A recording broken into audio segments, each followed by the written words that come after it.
wrong the pollsters were again, at least the ones that are used by liberal media. For instance, the New York Times Siena College poll, right? They were way off. This was not even a close call, and for weeks we've been saying it's going to be razor-thin margins. There might be recounts, but within 24 hours we had a winner. What did you think about that?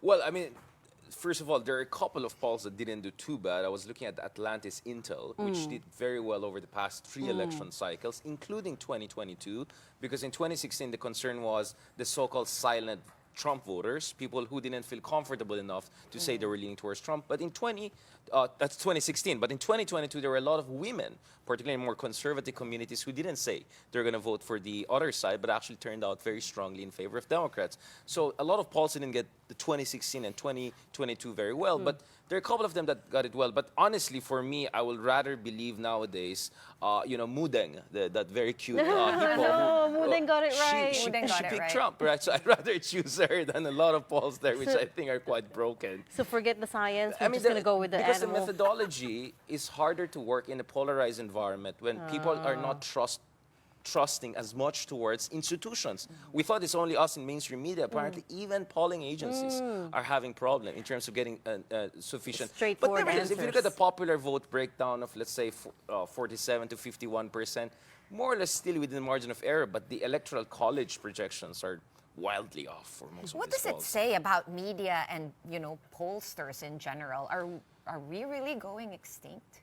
Because that's what they're saying. Well, They're the saying ground that- is shifting, right? Right. The ground is shifting. In fact, I do agree with a lot of liberal commentators that perhaps if Kamala had agreed to do more of the podcasts, I saw Trump doing it with Lex Fridman, with Patrick Ben-David, and most importantly with Joe Rogan. And in fact, the Joe Rogan one was very important. It was almost 2-3 hours long. And Trump looked, I mean, we can disagree with the content, but he looked quite fresh, strong, and authentic. And there were a lot of voters, including in Wisconsin, who were asked about that. They said we may not agree with the guy, we may have issues with him, but it seems like someone na pwede kong kausapin. Relatability. While Kamala didn't seem to do those kinds of rounds with was a non-traditional prosecutor. media, etc. I mean, the SNL skit was great. Some of the other interviews she did great. But I felt they were not explorative enough, dynamic enough. Compared that to Obama, who was ahead of the curve Yep. in fundraising, in communication skills. So the spontaneity and dynamism, we saw the very successful Obama campaign in 2008. We didn't see it as much this time, which makes you wonder what is wrong there. Is this a campaign strategy faux pas? Is it something about the candidate who, because one argument is had Biden dropped out earlier, and I think that's becoming a dominant argument, Right. it would have given Kamala Harris enough time to build her momentum, her sense of self, so that she feels confident enough I feel to like do a 3-hour maybe- interview. I feel like maybe they were also looking at the wrong polls. Maybe they thought, okay, well, we have a 3 percentage point lead in Nevada or Arizona or whatever. And But they if you look thought, at the median vote, there were already alarming bells being set off, right? Remember, I posted something, a lot of our Democratic friends were not happy. Around 2 weeks before the elections, Biden had a 10-point lead in popular vote. Hillary had 6-point lead.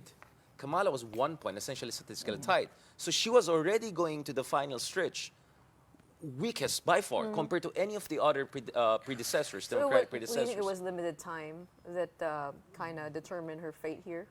Like, if she had more time, she would have seen Probably. what to improve on. Or do you think she was not the right candidate? Because there are also analysis saying that she is not.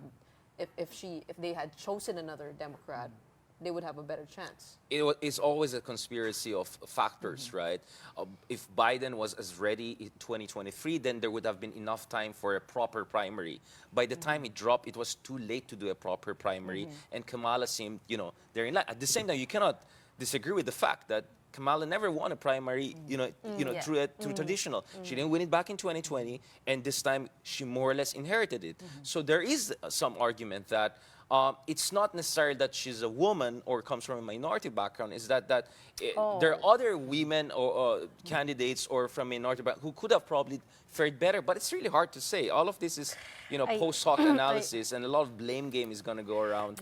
But definitely Trump has to get also a lot of credit. Some Yeah, are yeah, also but- saying it's she kind of is a stand-in for Biden, and she didn't make the break from Biden's policies But- early enough. yeah, I call that the Maro has problem.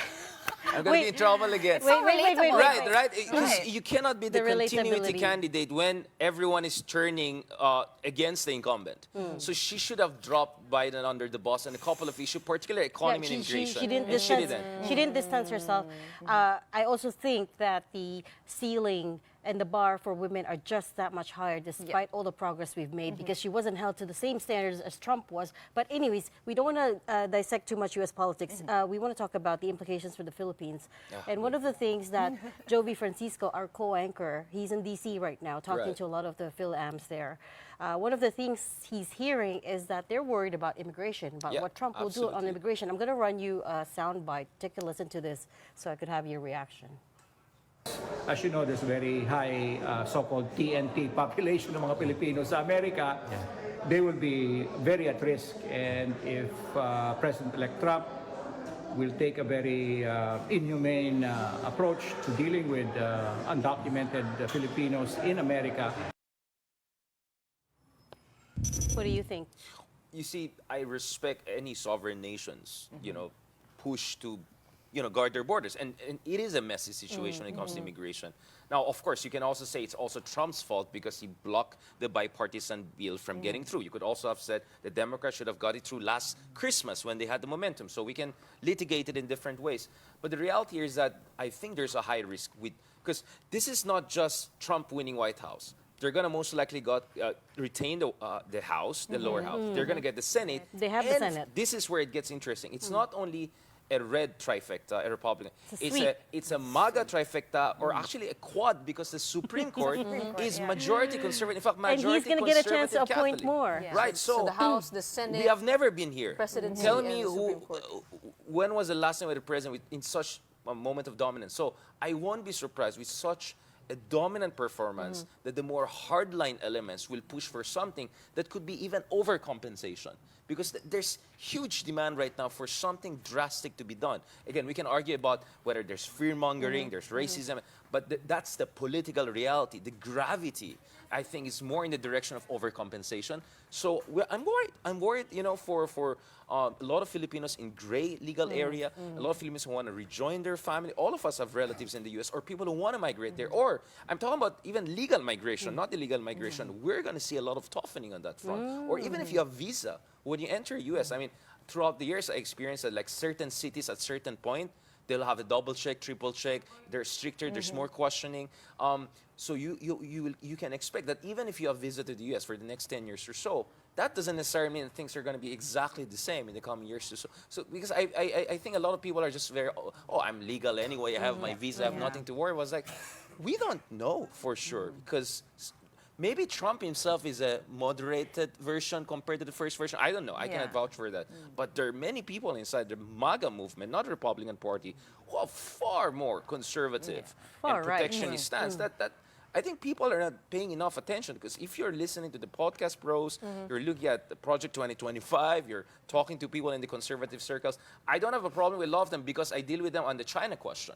Because I think on China, Trump could be very tough. Not Trump per se, but a lot of people, including Elbridge Colby, we had him on our show here. They believe Philippines has to be supported tougher than China. So those are good things. But you'll also hear a lot of things about social issues, domestic issues. So I think that speech was very important by Kamala, right? Because that's the proper way of saying it. Not Kamala or Kamala. It's Kamala. I asked my friends from southern India yesterday, right? It was right for her to say, the elections is over, but the fight is not necessarily over. And I won't be surprised. 6 months from now, even earlier, you're going to see the polarization factor coming back and potentially with vengeance. I hope I'm wrong. Why does this remind me of I was the gonna 2022 say, elections I here was in the gonna Philippines? say. Like, There are so many parallels. President VP Bongbong Marcos Lenny winning parallel, the popular vote here in the country. What do we have to learn from this? Incoming President Trump Right. using the podcast route to Right. get more voters out there. Do you think that could possibly happen here with mainstream media losing more of its grip Right. on deciding the fate of the elections? I saw the but also- blazer, the VP thing. But also For the me- fact that the working class gravitated towards Marcos more as well. It was the same For issue. me, if Duterte's come back in 2020, that's a better parallel, right? That's a better parallel. I see a better parallel. Yeah, because to 2020 everyone as well. thought Trump is over. I mean, last year at this point, people thought it's over, right? People thought the Republicans will not accept him anymore. Nikki Haley had some momentum. DeSantis was seen as an early potential contender. I talked to a lot of those Republicans in South Carolina, Georgia earlier this year. And then suddenly came back with a vengeance and very strong. So that's why you never underestimate populists and populist brand because they may go into hibernation mode. You might think they're done. And then if they survive that phase, and they can come back very strong. And former President Duterte can still run, right? Because Yes, he's and only had Sarah, one term. yeah, and Sarah is She can run, but the unless father she's can impeached also or run. something, right? Exactly. So I think the lesson here is not only for liberals in the U.S. to do soul searching, you correctly mentioned, but also here in the Philippines, that getting A-list actors is great, but getting A-list actors and not doing the spontaneous stuff of podcasters, etc., it could backfire because the populists will say, of course you got the A-list actor because you're elite, you're oligarch, and that was exactly what Trump did. You see, all these A-list actors, they never felt inflation. They're not hurt by immigration. You ordinary folks, us podcasters. So it actually amplifies Pero working the class populist ang argument. target ni Kamala sa kanyang campaign. I mean, taking a look at them, putting them side by side, it is actually Donald Trump who is part of the elite. The housing she provided was more middle class. They credit for middle class and business, etc. But on inflation, what did she say that was going to reassure people that things are going to look better? I mean, she didn't even try to explain as well as she could have that the inflation is not even their fault. So I felt on the economy and immigration part, I said that even during the debate, that he was. But having said that, I am not discounting the possibility that racism or sexism or those factors could also be at play. I just don't like this idea that we always bring it down to that. Like in Philippines, it's only disinformation. Or in US, it must be because It's it's a number of misogyny. factors. It could be a factor, but there could It's be a- other a factors, number of including factors. campaign, organizational Or calling, faults. Having calling said the that- voters dumb, right? Oh, that's the worst thing you can do. Voter blaming is the seen worst that. thing you can do. Having yeah. said that, Trump also didn't say much about inflation, right? He just promised to cut it down, and he kept harking back to 24 years ago when inflation was down because there was the COVID pandemic, right? I Everybody have relatives in the people were U.S. not who spending. keep on telling me about the checks they got during pandemic that had correct. Trump's name there. Yeah. And I was like, it's not Trump's money, it's Congress who's passed it. and maybe But that's it why worked. people felt rich It back then. probably They worked with weren't the spending, Latino, they with were the getting African-American ayuda. community. Right, exactly. Because it's ayuda Yeah. at the end of the day. Yeah. It works. But- It's politics. Unfortunately, I've it's not. heard, He I've is- heard analysis saying that they're romanticizing the Trump era. Years. Yeah. Yeah? Yeah. And the reference. prior to the- So that's right, why right, in for them voting, even. it's called reference bias. When you Right. make a judgment, what are you comparing it to? So it looks like Trump years are far Right, enough into right. their memory for them to. It's nostalgia. Okay. Nostalgia for 4 years we're earlier. We're just gonna say that he is beloved by God, as some people say. Oh, We're and by not the way, doing- he survived 2 assassinations. Exactly. exactly. We are gonna It's hard to beat that, leave yeah. that there for tonight. We'll have you back on another night. Thank you so much for joining us, Richard Heydarian, host of The View from Manila.